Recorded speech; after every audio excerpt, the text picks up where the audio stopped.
Hello, Instagram world. Jess here. I look terrible. Okay. So I'd gotten another tooth pulled last week.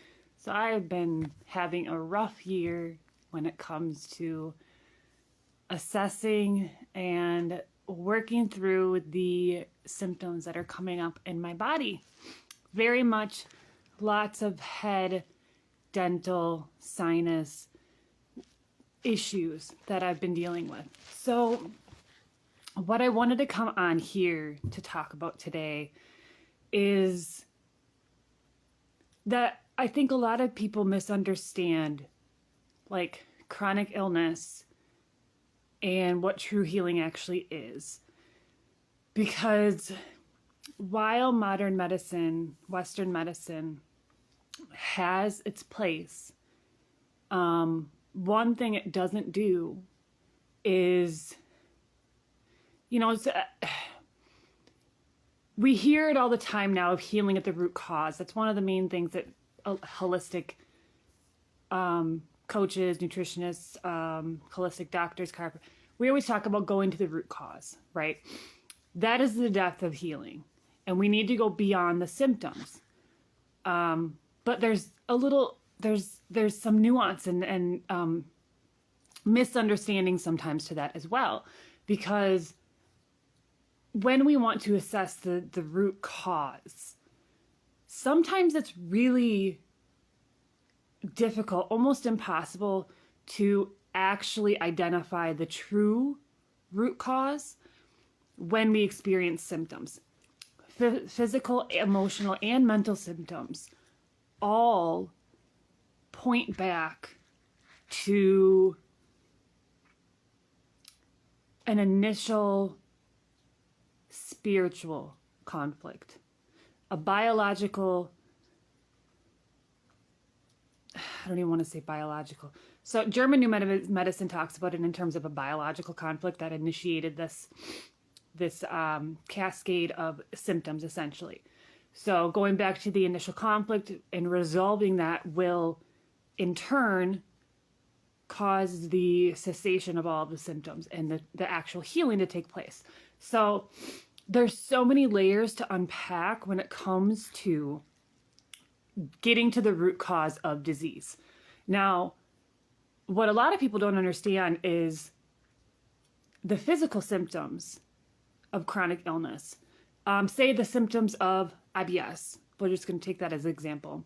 Or blood pressure issues or autoimmune issues. Those are the physical manifestations of the body in dis-ease. So those are a very progressed process of the body's imbalance. So prior to those symptoms showing up, there were other symptoms such as mental illness symptoms and emotional symptoms. So when we can walk back and identify the deeper emotional root to the manifestation of physical conditions, that is where the somatic healing takes place, because the emotions are the stored memories of like a trauma. Okay?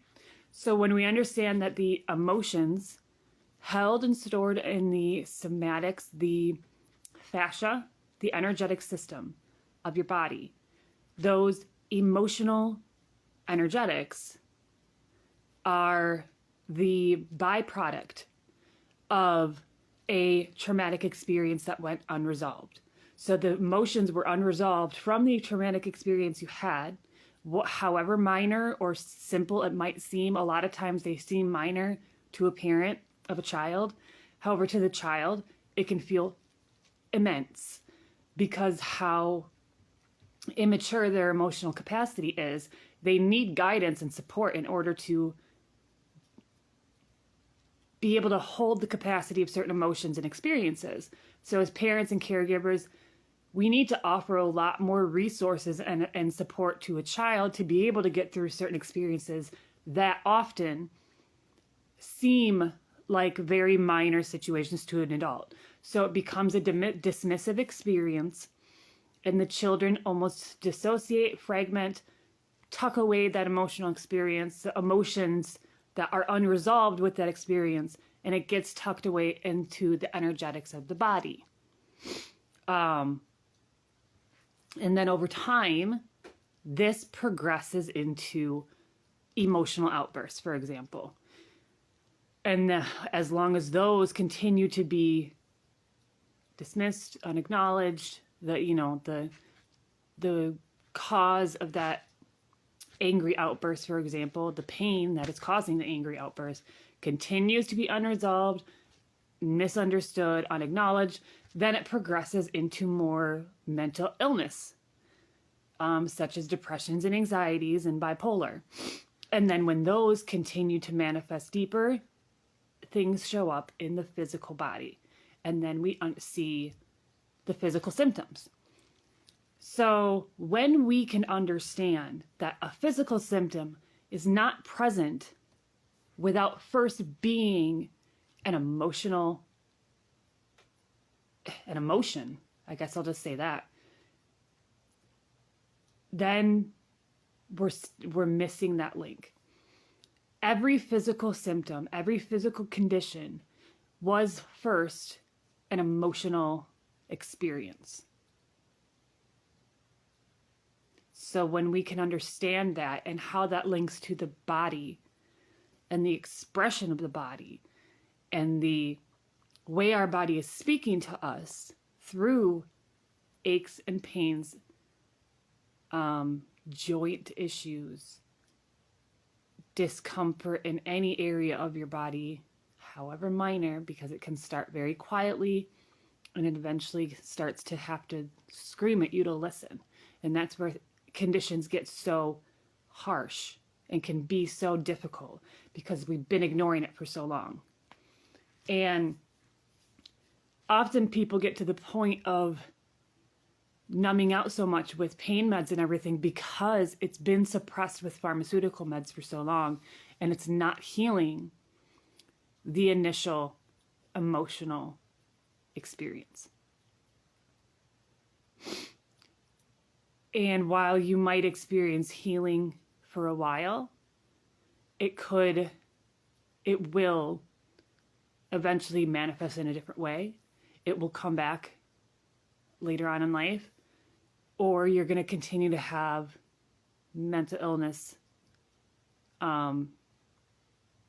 due to the emotional experience that still is unresolved. It's going to continue to try to express itself in different ways until you really acknowledge coming back into the body, letting yourself drop into your body and lean into what's being expressed in you. And a lot of times the medicines that we take, the techniques that we do, the way we cope with certain pains and conditions in our body are just further suppressing the expression of our body. And then it continues to manifest deeper and deeper. And that's usually where surgeries end up happening. And it's a continual process. So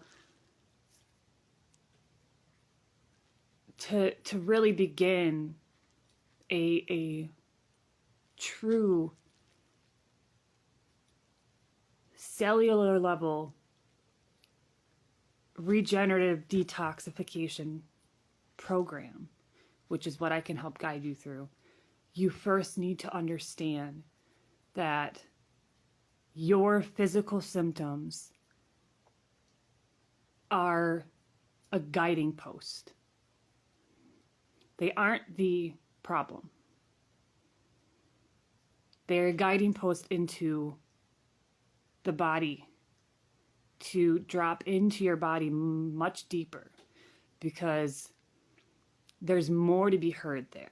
There's more messages that your body has for you to get into the emotions that started this cascade of hurt and pain to be suppressed, which then eventually progressed into physical conditions.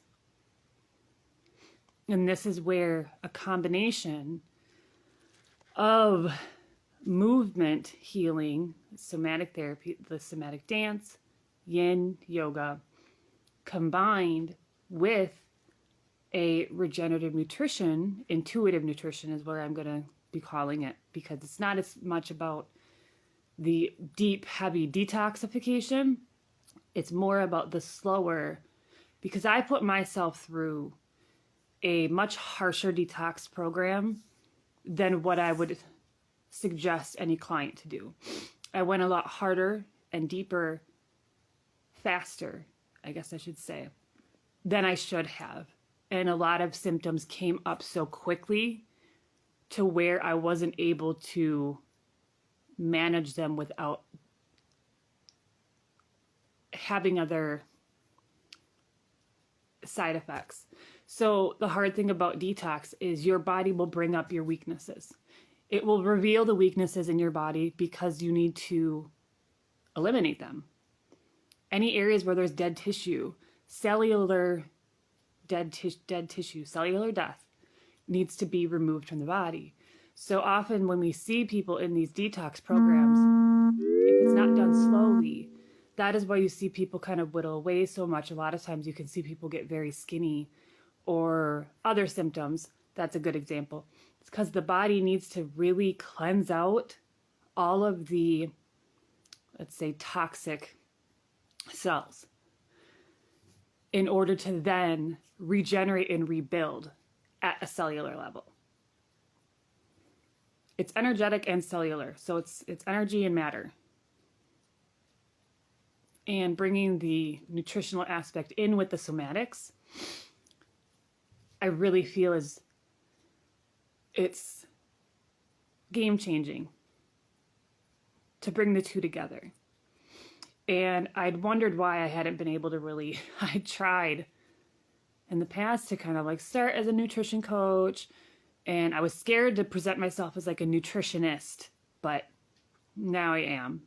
I've gone through the certifications. I've had the experiences for myself and with others, and my mind's evolved in a lot, and with my own personal experiences. And bringing in as a yoga instructor, I had many years of experience as a yoga instructor and have gone through different certifications and specialties.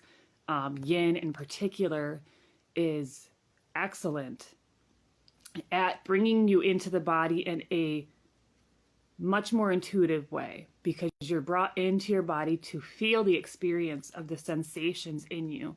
And very often people have highly emotional expressions during a yin class, because the point is to lean into the areas of discomfort. That's the point. You're in it to sit in the areas of discomfort to allow the deeper release of your connective tissues. And what is in the connective tissues? Within the fascia, that is where we store our traumas. The energetic experience of a trauma gets stored in your fascia. So in a yin class, in yin postures, you are bringing your body into an expression of those emotions. And it can be an uncomfortable experience to, you lean into the discomfort. Emotionally and physically, the more we lean into the discomfort, that is where the healing takes place. It is an emotional and physical experience. And mental, all of it. It's an emotional, mental, and physical experience. So not only do we lean into the discomfort of our emotions, and I think more people are understanding now that we lean into the discomfort of our emotions, but we also need to lean into the discomfort in our bodies. And to bring that back to birth, when we are in birth, your power is leaning into the pain of birth, because that pain is your gateway through birth to meet your baby.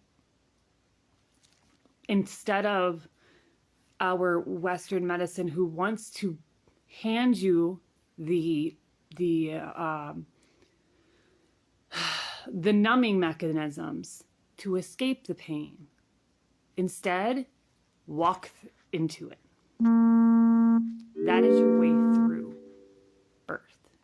that is where the most strength is found. And that is where your transformation takes place. Walking directly into the pain, as hard as it may be, and you feel like it's not possible.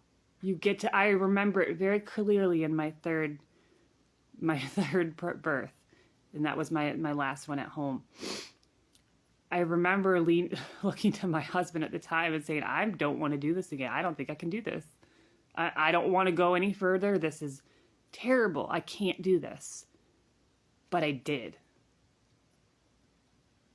Because our bodies are made for it. And now looking back, I don't remember that pain. Of course, if I would have another baby, then I'd remember the pain. But we're so much stronger than we give ourselves credit for. Much stronger than Western medicine gives us credit for. And that is why I'm creating this business, these services I am, because I see the impact that the nutritional healing before pregnancy has. I see the impact of what somatic body work has with yin and dance. And I see the impact that birth keeping has towards supporting women in realizing the power of their bodies. Not just mindset. It's not just a mindset of believing you can do it. It is leaning into the body to know the capacity of your body. The capacity that our body has to move through pain, discomfort, and finding the strength. We're so much stronger than we realize. You won't realize how strong you are until you've already made it through it. Then you'll be like, wow, how the hell did I do that? You did. We really, I think the greatest disservice that's been done to women, and I say done to, not for being in victimhood, but the way, I don't even want to say society, because we've become oppression to each other. And one of the biggest setbacks we've had as women is in forgetting that we are the creators of life. Forgetting that all of creation of humans comes through women. Period. We are here because of the power of a woman's body. That's huge. That's amazing. And we just look at the animal world and understand the mammalian birth. It's a very intuitive and somatic experience. It is not a mind experience. The more we create the fears in our mind of birth, the more we're going to scare ourselves into not really thinking we can do it. Birth is a somatic experience, not a matter of mindset. It's actually a process of getting out of your mind and coming into the breath. And that is another very important practice of yin, is coming back to the breath. When you sit in a yin posture, one of the main things I talk about, I'm going to talk about swan pose. If anybody knows yoga, you know, well, maybe it's called swan pose. And to sit in swan, it can be quite uncomfortable to kind of the IT band side, the hamstrings, the side of the legs, and the hips. And to sit in that posture, that's one of my favorite ones for myself, because that's a tight area for me. And one of the things I often have said to people, I haven't taught yoga like in a studio for a couple years now. But one of the main things I talked about, and many yin teachers will say this, is the breath will get you through it. And it's the same with birth. So in a yin posture, you get in the posture, you find your comfortable edge, meaning you don't push yourself too far. You're not stretching yourself in a forceful manner, because that's when you pull muscles and that's when you tear ligaments and that stuff. You're hurting the joints. So you find a comfortable edge. So you get into the posture and then you lean back just slightly, because we're going to sit in that posture for a couple minutes. Usually it's 2 to 5 minutes you sit in a posture. And the reason for that is once after 90 seconds, your body begins to relax into the posture and your fascia will release. And that is when you release the energy that is stagnant in those areas, the emotions and traumas that are also related to that space that is in discomfort, in tension. Remember, the sensation of the pain, the discomfort in the physical body is only a symptom of the emotion attached to it. So while you're releasing that physical tension, there's an emotion that is also attached to it. So it's very common to have the emotional expression as you're releasing that area of tension. I had it myself, one of my first yin sessions. This is why I'm so passionate about it. I'm not someone who cries easily. I never have.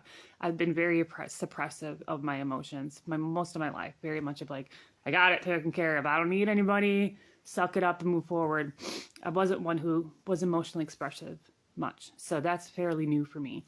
And getting in a yin class, one of the first classes I ever took, I ended up bawling and I had no idea why. And it was explained to me that that's a somatic release. That's exactly what it is. So there's so many different ways to have a somatic experience. And that, I didn't connect the breath. That's what I was going to say. So getting into that posture, you get to a point where you feel like sometimes you feel restless. And I get like this often. I have so many areas of tension in my body that I've been working with. You feel restless, like you want to move. And one of the practices in yin is you're almost, I don't want to say fighting that movement, but you want to close your eyes, come into a meditative state. I have this fruit fly on me. And come back to the breath. And that breath, your breath work, the calming breath, will carry you through that discomfort. And it's the same with birth. When you feel like you can't go anymore, when you feel like you can't make it, when you feel like it's so intense, close the eyes, put on some music, and come back to the breath. Because you can do it. You can make it. Your breath will carry you through. Your body will carry you through.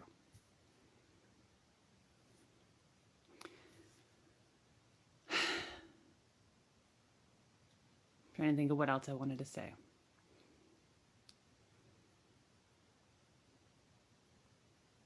I think I might leave it there.